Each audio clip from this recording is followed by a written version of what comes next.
Shalom, shalom. First and foremost, I'm going to give all praises and glory and honor that's due to Yahweh, Bashim Yahweh Shai, Bashir Kakadash. Double honors to the elders, the apostles, the great millstone. Peace and blessings and salutation to the hopeful elect.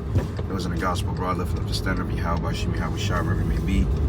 It's Aki Mahaloya coming back with another lesson titled The Strangeness of His Salvation. This inspiration comes from the brothers out of Miami, going into how the deliverance and the children of Israel will be delivered from the land of the north, which is here in Babylon the Great. All right, you can read about that in Jeremiah, I believe the 6th chapter, no, the 16th chapter, if I'm not mistaken, about how the children of Israel was delivered from the land of the north. And that's really going into the believers of the nation of Israel, because only the elect is going to make it out of here in one piece. Okay, the Lord is not going to, and I always say it, it's not going to be a mistake, but the Lord is not going to deliver the remnant of our people from Babylon this time around, or Egypt, because hey, Jake was a bunch of unbelievers, man. Okay, they was complaining, and scoffing, all right, showing disbelief. Moses did one miracle that wasn't good enough for Jake, you know. Then he had to turn around and do another miracle and another miracle and another miracle, to the point that after Moses smote the rock, water came out. The Most High told him, look, you with this people, you're not going to make it to the promised land, man. Okay, which was the land of Canaan, or Israel at that time, the promised land being our land. All right, so the Most High told Jake that they're not going to make it on this side, because only the elect, according to Matthew the 24th chapter, would survive this coming nuclear destruction, man, which is currently, Lord's will, brewing up with this war tension in Ukraine, man. Because east of Ukraine, west of Ukraine, you got Poland, Germany, Switzerland, New Zealand, all right, the UK, and then in the utmost west, you have a Babylon the Great, aka America, man. Okay, so through the Spirit, man, Lord's will, we're at those times, because we're in a time now that the scriptures say that all things must be fulfilled. These things, the days of vengeance shall be fulfilled, okay? And we're in the time of the Lord's vengeance. So we can expect to see chariot sightings. We can expect to see all hell breaking loose, riots and tensions and so forth, okay? Tax reforms, etc. We can expect to see these things, because we're living in a time of great judgment, man. According to the 2nd Edges, the 15th chapter, woe to the world and them that dwell therein, you know? So, hey, this is going to be a heavy time we coming into, brothers, man, okay? And we have to have our mind focused on salvation, because this Passover is going to be, like we say every year, every Passover is special, but this Passover may be, you know, a little bit more different, man, okay? Because things are already happening.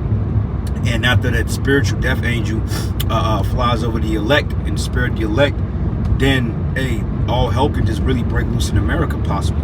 We don't know. But hey, we hoping and praying that all hell break loose.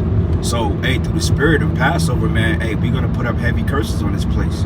Because last year Passover, after we shut down the path, we saw a sky full of chariots, man. Brothers saw like 10, 11 chariots out there in the backyard, man, you know.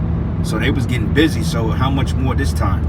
Okay, this time during the Passover, the chariots may just pop up on brothers or make a manifestation, man. You never know. Anything can happen. Okay, because the scriptures say that there's nothing impossible with the Most High.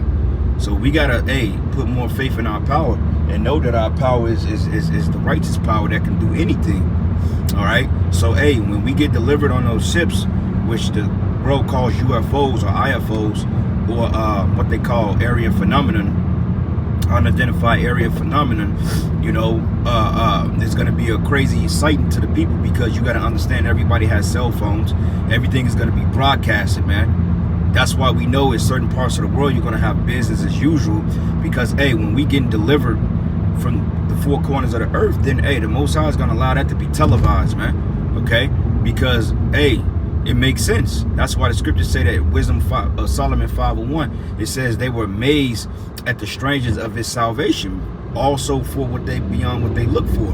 Because when we get delivered on so-called UFOs, it's gonna look like something out of a straight sci-fi movie, man. All right, because Esau's biggest fear was us being delivered in that particular manner. That was his greatest fear. Okay, because if you pay attention, Esau was petrified of the UFOs, aka the chariots. He's terrified of those things, man. Okay, he wants nothing to do with it. And this is the reason why he's coming up with all types of articles talking about how the UFOs, etc., now they're being declassified. All right, because now this is an imminent threat. You know, chariots shutting down our sites. You know, our sites, our silo sites, flying over America's airspace, you know, disrupting different activities, causing cosmic activities, causing certain storms, volcano eruptions, wildfires. This man knows, man. You know, like it was a picture of a photo last year when those wildfires broke out in California, man. I mean, the sky was like completely red, you know, and it looked like some real apocalyptic type shit, man. You know, like they show you on those apocalyptic movies. There was one episode of The Simpsons when they came out of the church and the world was ended. You had the four horsemen of the apocalypse, which Esau don't really understand that. Okay, he literally thought it was 4 horses, but he had the pale horse, the black horse, the red horse, and the white horse. You know, they were flying in the sky, and the sky was just straight bloody red, man.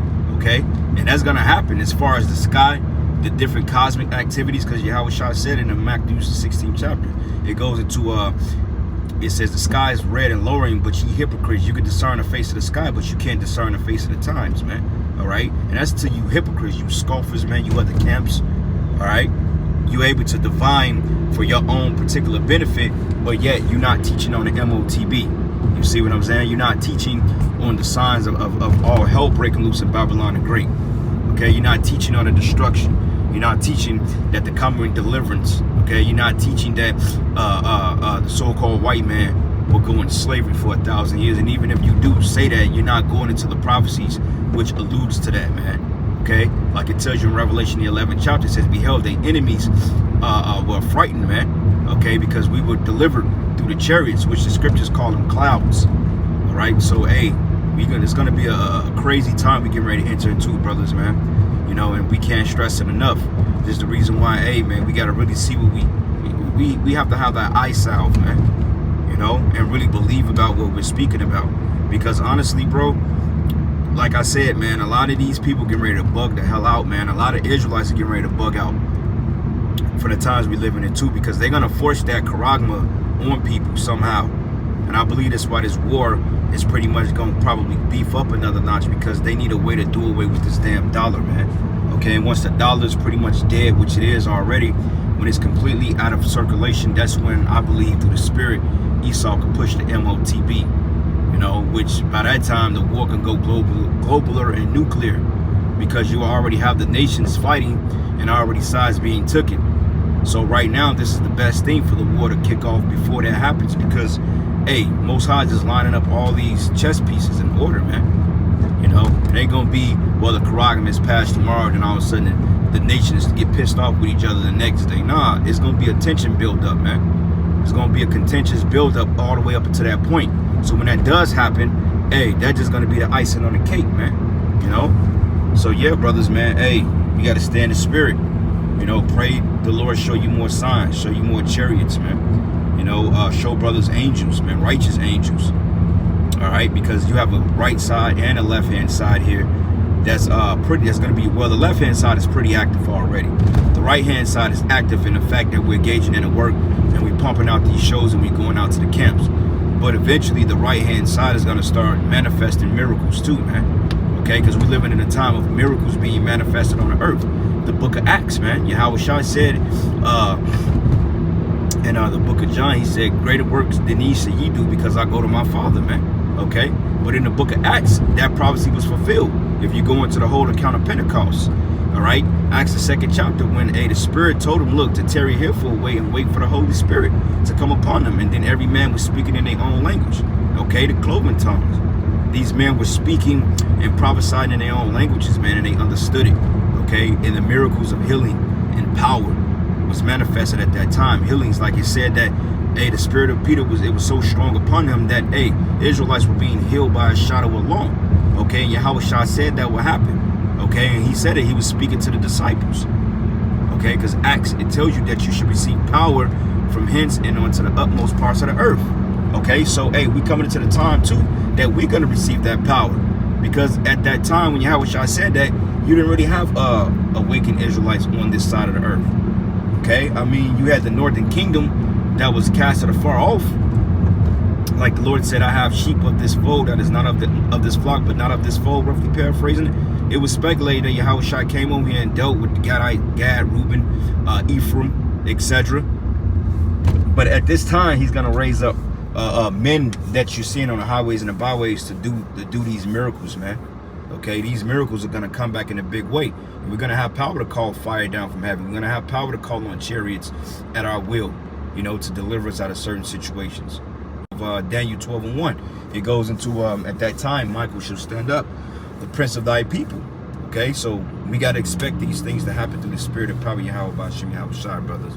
All right, so anyway, man, this wasn't a long lesson. I want to give all praises and glory and honor that's due to Yahweh Bashim Yahweh Shai, Bashim Rakakadash, double honors to the apostles, the elders of the great millstone, blessings and salutation to the hopeful elect, those in the gospel, broad lifting up the standard of Yahweh Bashim Yahweh Shai. And with that, shalom and above.